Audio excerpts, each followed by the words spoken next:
Le diseur de mots. Un roman écrit par Du Chingang. Lu par Romaric Hubert. Le diseur de mots. Être. C'était dans un restaurant luxueux près du Yangtze, au nombre d'une dizaine de convives, le banquet fut organisé et payé par Togrand qui, à l'entrée, accueillait les invités avec un sourire radieux. L'ambiance était des plus solennelles en raison de l'hôte principal, un préfet qui administrait la publication au niveau national. On le nommait Wei. Le salon était décoré à l'ancienne, sur les murs s'imprimaient des caractères chinois au style différent. Les meubles exhalaient un goût raffiné, relevé par des rideaux somptueux. Tout rayonnait des charmes de l'Antiquité. Togrand prenait toujours grand soin à choisir le lieu lorsqu'il invitait un personnage important à manger. Le préfet siégea à la place d'honneur, Dado s'assit en face de l'hôte distingué. Il observa silencieusement le haut mandarin et l'environnement. Derrière Wei se traça sur le mur un caractère tout rouge, plus grand qu'une cuvette, c'était un che, être. Ce mot arrondi encadrait la tête du préfet, semblable à une auréole. Dado en fut intimement illuminé. Le dîner commença à 6 heures juste. Togrand proposa le premier toast. « Chers collègues, nous avons l'honneur d'avoir invité le préfet honorable à partager avec nous un dîner en toute simplicité.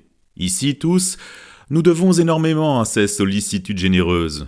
Sur les récompenses que nous avons obtenues sont inscrites les considérations de notre chef. Pour le premier verre, je propose de boire à sa santé et à sa promotion continuelle. » L'ambiance s'anima tout d'un coup. On se leva, fit cul sec, acclama en chœur, mais le préfet se souleva à peine de sa chaise et but symboliquement une petite gorgée d'alcool.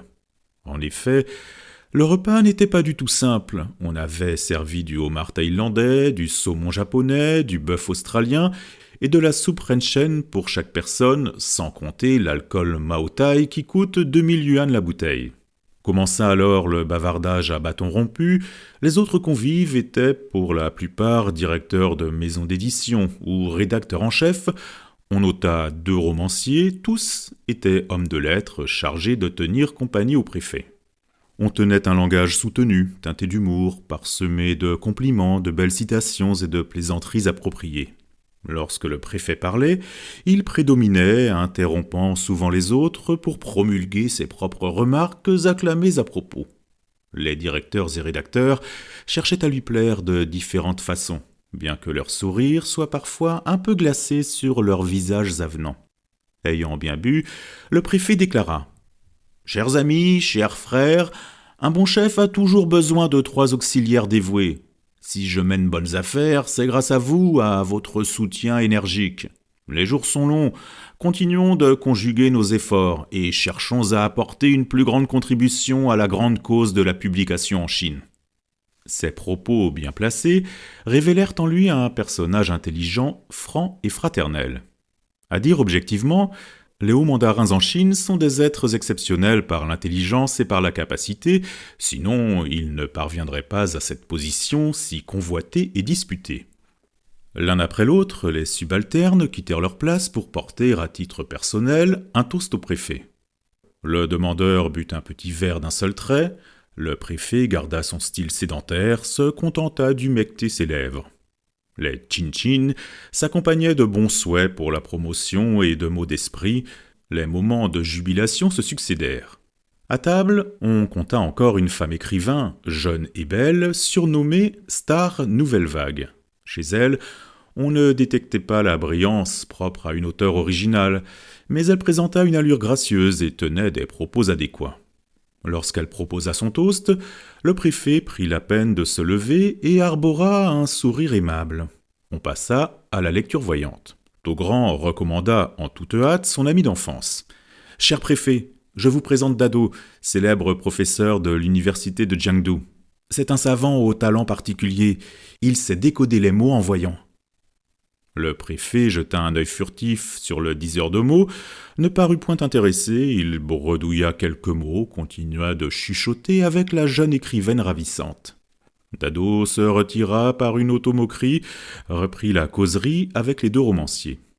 À table, il connaissait tout le monde sauf le préfet et la jeune femme. Lui et deux romanciers se contactaient régulièrement, parlaient naturellement et se disaient les choses en profondeur. À cette occasion, il n'avait pas intérêt à complaire au préfet, mais il respectait les rituels de politesse, avait trinqué avec le préfet tour à tour. Par la suite, il prenait bon plaisir à converser entre eux sur la littérature à voix basse. Entre les baguettes et les verres se faufilèrent 2 bonnes heures. Le préfet avait d'autres préoccupations, il partit avec la belle écrivaine en voiture. On se sépara. Togrand retint Dado, les 2 amis poursuivirent leur entretien dans un café voisin.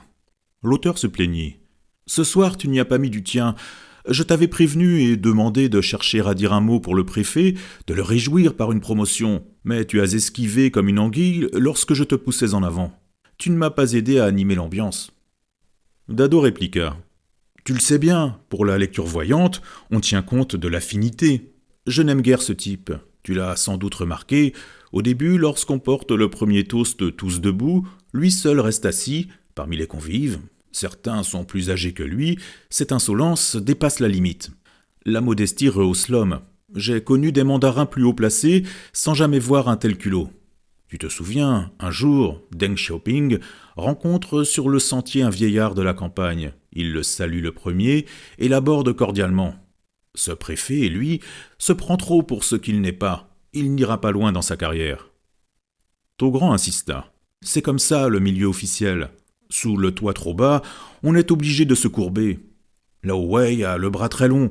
Son père a été secrétaire du parti d'une province. Tu le sais bien, la publication, c'est difficile à faire en Chine. On a besoin d'un parapluie. L'éditeur but une gorgée de café et reprit. Le bruit court que Wei va être promu. Il deviendrait vice-ministre. Qu'en penses-tu ? Difficile à dire.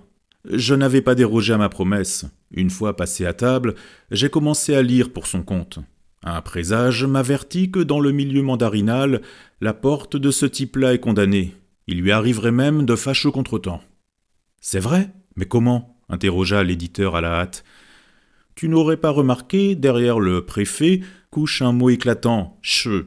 Ce caractère se décompose en « ye, xia, yun », homme sous le soleil. Ceci suggère normalement une haute fonction, parce que le soleil symbolise l'empereur. L'homme, en son bas, est un haut mandarin. Mais dans le cas du préfet, c'est autre chose, parce que « che » est un mot fluctuant, qui se lit en fonction du temps. Avant midi, c'est un bon signe, on dirait une position illustre. Au coucher du soleil, c'est le contraire. On verra un yun, homme, qui, xia, descend sous le ye, soleil, et glisse vers les ténèbres. Je rencontre le préfet au soir, le présage que je tire de sa personne est sinistre. Et le fâcheux contretemps ? Tu le sais bien, en plus de soleil, ye, employé comme verbe, exprime coïter ou baiser. Xia yun veut dire subalterne ou subordonné. Ye xia yun signifie en toutes lettres baiser ses subordonnés. Le préfet est trop coureur, trop lubrique. Il fornique avec trop de subalternes féminins, ça va lui causer de graves ennuis. C'est exact. Wei est connu pour sa luxure. Dans beaucoup de provinces, il a ses amantes. Le pire est que le préfet se surestime à n'en plus finir. Il brutalise la règle d'or du livre des mutations. Le dragon trop fort essuie des revers.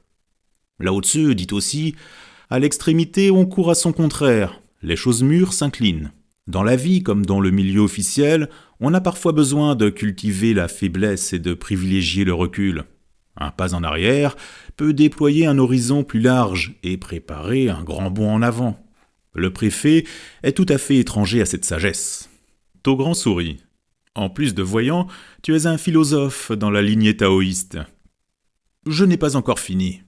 Voyons son nom de famille. Le préfet se nomme Wei. Il lui manque un yun, homme, pour composer Wei, grandeur. Il ne sera pas grand. Tu l'as confirmé, ce mec aime courtiser les belles femmes. Si on ajoute sur son nom un Tao, La clé herbe-fleur, suggérant la femme, on aura way, c'est un roseau. Dans la formule de Montaigne, ce serait un roseau faible qui se brise facilement sous la caresse dangereuse des femmes. Togrand pouffa de rire. « Cher ami, tu as réponse à tout, je t'admire au suprême, mais cette fois j'espère que tu commets une erreur. » Contre l'espérance de l'éditeur, le diseur de mots avait bien deviné. 6 mois après, le chef que suivait Way en toute fidélité fut mis sous les verrous. Le préfet fut compromis. Dans le même temps, une de ses maîtresses, à l'appui d'un test de paternité, le dénonça auprès de ses supérieurs, déclenchant un grand scandale envers sa personne. Enfermé dans une chambre d'hôtel pendant 2 semaines, le préfet subit une enquête de discipline, on le força à avouer ses méfaits sous la lampe des péchés. Par bonheur, cet homme, avide de femme, n'était pas très avide d'argent. La somme détournée n'était pas très grande, ou que le préfet savait camoufler son butin. Au terme de l'enquête, il fut destitué de toute responsabilité et dégradé à un poste de subalterne. Lorsqu'il voyageait à nouveau, on ne se disputa plus à l'inviter au restaurant, et ses maîtresses prirent leurs jambes à leur cou.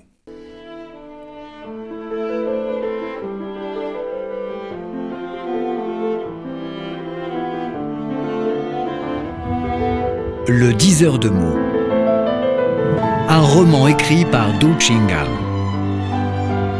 Lu par Romaric Hubert.